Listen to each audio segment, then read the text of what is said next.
पौधा कोई साधारण नहीं है महाराज। शास्त्र कहता है हजारों हजार वर्ष तक माँ जगत जननी जगदम्बा माता पार्वती और बाबा भोलेनाथ दोनों तप मुद्रा में डूबे, दोनों साधना में डूबे, तब जाकर ये बेलपत्री का वृक्ष हमें प्राप्त हुआ, ये रुद्राक्ष का वृक्ष हमें प्राप्त हुआ।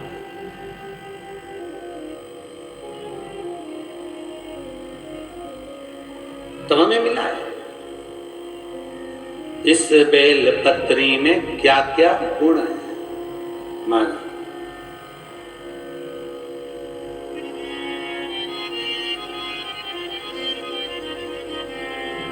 तो कहा बाबा को पाने के लिए, विश्वनाथ को मिलने के लिए ये बेलपत्री मूल है, बेलपत्र मूल है।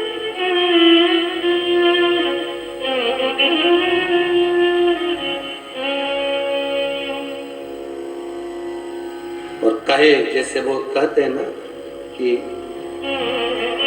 एक तुलसी का दल हम ठाकुर को समर्पित करते हैं, एक तुलसी का दल हम भगवान को देते हैं तो भगवान हमको स्वीकार कर लेते हैं। उसी तरह बेलपत्र का पत्ता, बेलपत्र का पौधा, बेलपत्र का वृक्ष जहां पर होता है वहां पर 33 कोटि देवता नित्य निवास करते हैं, नित्य निवास। बाबा मैंने बहुत समय तक तप करा, साधना करी, आपकी भक्ति धारण करी, बस मेरा एक निवेदन स्वीकार करिए। अब आपने जो शूल की महत्वता कही और आप 3 दिन इस शूल को स्वीकार कर लिए महाराज, श्रावण का महीना, बैसाख का महीना और शिवरात्रि का दिन जो मिल गया वो आनंद तो मुझे पाया। पर बाबा अब मेरी अभिलाषा ये है कि उस बेलपत्री के पौधे में, उस बेलपत्री के वृक्ष में जो बेल लगा हुआ है, जो फल लगा हुआ है, उस फल की मुझे महत्वता श्रवण कर। लिंग पुराण कहती है महाराज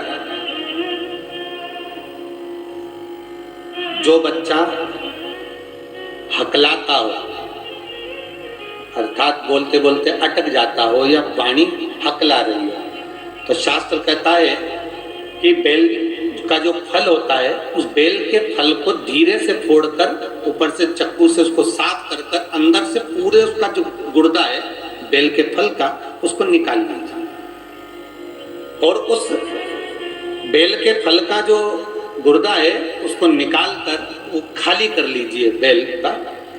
महाराज सोमवार के सोमवार 5 सोमवार उसमें पानी भरकर भगवान शंकर को समर्पित करिए।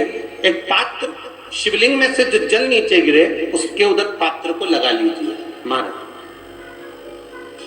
समर्पित कर कर जल को झेल कर ले आइए। जो व्यक्ति वाणी से हकला रहा उस व्यक्ति को वो जल भगवान शंकर का जो शिव महापुराण का मूल मंत्र है श्री शिवाय नमस्तुभ्यम, उस मंत्र का जाप कराकर धीरे धीरे बुलवाते हुए उस पानी को पिलाना प्रारंभ कर दीजिए। केवल सोमवार को ही करना है और सोमवार को ही पिलाना, इसके सिवाय नहीं करना। महाराज जैसे मंत्र बोलते जाए श्री शिवाय नमस्तुभ्यम बोलते जाए और धीरे धीरे उसको पानी पिलाते जाए, श्री शिवाय नमस्तुभ्यम बोलते जाए और पानी पिलाते जाए। महाराज धीरे धीरे आप 5 सोमवार करोगे उसकी वाणी में अटकना बंद हो जाएगा, धीरे धीरे उसकी वाणी श्रेष्ठता की ओर अग्रणी होगी। तो बीले की महत्वता भगवान लिंग पुराण के अंतर्गत वर्णन कर रहे हैं, भगवान शिव कह रहे हैं स्कंद पुराण के अंतर्गत, लिंग पुराण के अंतर्गत, नर्मदा पुराण के अंतर्गत, शिव महापुराण के अंतर्गत कि जो बीला है इस बीले की महत्वता, इस बीले का सुख क्या है। तो क्या कहा महाराज जी, भगवान शिव कहते हैं हरि पार्वती 1000 अश्वमेध यज्ञ में अग्नि कुंड के अंदर पूर्ण आहुति पर जो गोला समर्पित किया जाता है और एक बेल, एक बीला बैसाख महीने में जो मुझे समर्पित कर देता है उसको 1000 अश्वमेध यज्ञ का पुण्य फल प्राप्त हो जाता है। मात्र एक बेल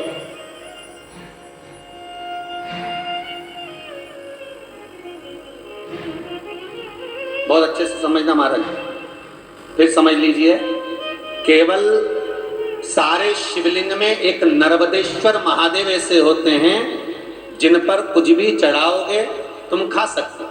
भगवान को अगर भोग लगाया तो तुमने खा लिया। भगवान के शिवलिंग को अगर कोई वस्तु टच हो गई तो तुम पा सकते हो। मिठाई हो, चूरमा हो, लड्डू हो, पेड़ा हो, गुलाब जामुन हो, इमरती, भजिया, पकौड़ा, फल फ्रूट जो भी होगा वो पा सकते हो।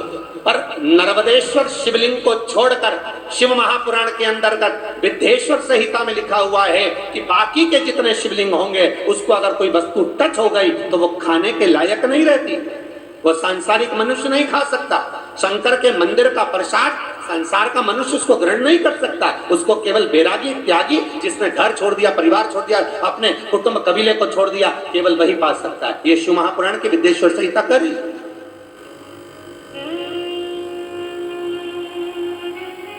पर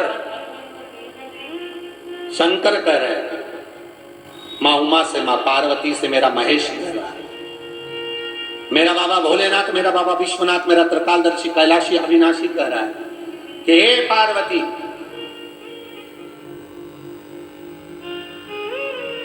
एक बीला, एक बेल जो मुझे समर्पित करता है और समर्पित करने के बाद उस बेल की महत्वता देखिए, जो बैसाख महीने में बाबा शंकर को जो चढ़ाया जाता है और 1000 अश्वमेध यज्ञ का पुण्य फल हम प्राप्त कर लेते, मात्र एक फल चढ़ाकर, मात्र एक फल चढ़ाकर। पद्म पुराण में लिखा है और विष्णु पुराण में। एकादशी के दिन द्वादशी भी पड़ जाए, एकादशी के दिन त्रयोदशी भी पड़ जाए, मतलब एकादशी, द्वादशी और त्रयोदशी तीनों तिथियां एक साथ पड़ जाए और उस दिन एकादशी का व्रत जो रख लेता है उसको 1000 एकादशी का पुण्य फल प्राप्त हो जाता है। फिर वो जिंदगी में एकादशी करे चाहे ना करे। और फिर ध्यान देना, कोई मर रहा है, कोई तड़प रहा है और आपने तो अपने जीवन में एक ही एकादशी करी और वो कौन सी त्रिविधि, और मान लो कोई मर रहा है तो आप उसमें से अपनी एकादशी में से आप 5 एकादशी दे सकते, भले आपने एक करी हो, क्योंकि आपने 1000 कर ली एक साथ, उसका पुण्य आप किसी को प्रदान कर सकते हो, आप किसी को दे सकते।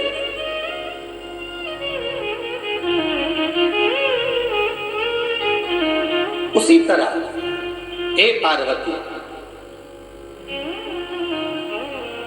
संसार का मनुष्य जब मुझे वो बेलपत्र समर्पित कर, वो बेल का फल समर्पित करता है, पार्वती वो फल जो मुझे चढ़ता है, फिर मैं भले नर्मदा के जल से निकला हुआ कंकर शंकर क्यों ना हूं, फिर चाहे मैं गंगा के जल से निकला हुआ कंकर शंकर क्यों ना हूं, चाहे फिर मैं यमुना के जल से निकला हुआ कंकर शंकर क्यों ना हूं, चाहे मैं सरयू के जल से निकला हुआ कंकर शंकर क्यों ना हूं, चाहे मंदाकिनी के जल से निकला हुआ कंकर शंकर क्यों ना हूं, हे पार्वती फिर जो भी शिवलिंग पर वो बेल समर्पित होता है वो बेल उठाकर जीव अपने कार्य में ले सकता है। ये माँ उमा से कह रहा है। तो उस बेल की महत्वता जानेंगे। अब अपन उस बेल को जानने के लिए वापिस स्कंद पुराण में चले तो स्कंद पुराण में लिखा हुआ है कि जो बेल बैसाख के महीने में शंकर को चढ़ाया जाता है वो बेल का फल उठाकर रख लिया जाता है।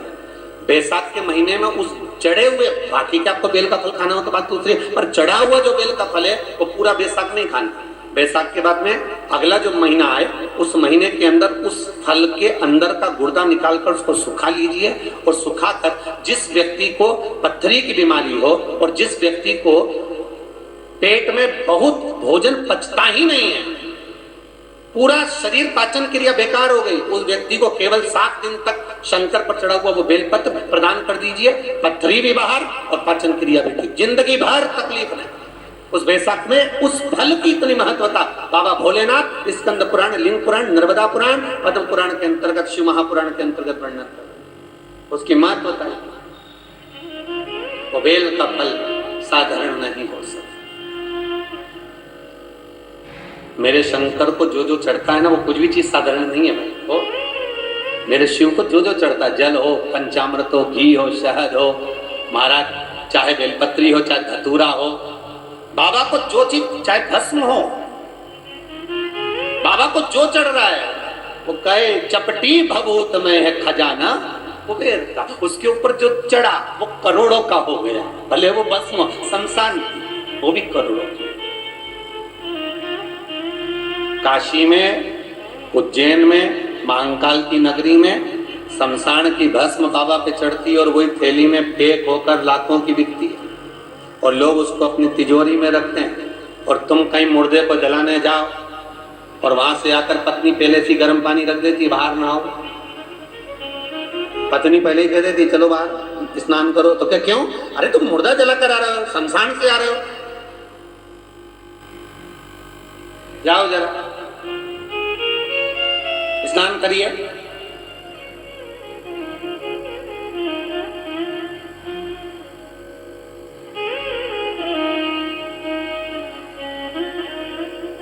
कितना सुंदर चरित्र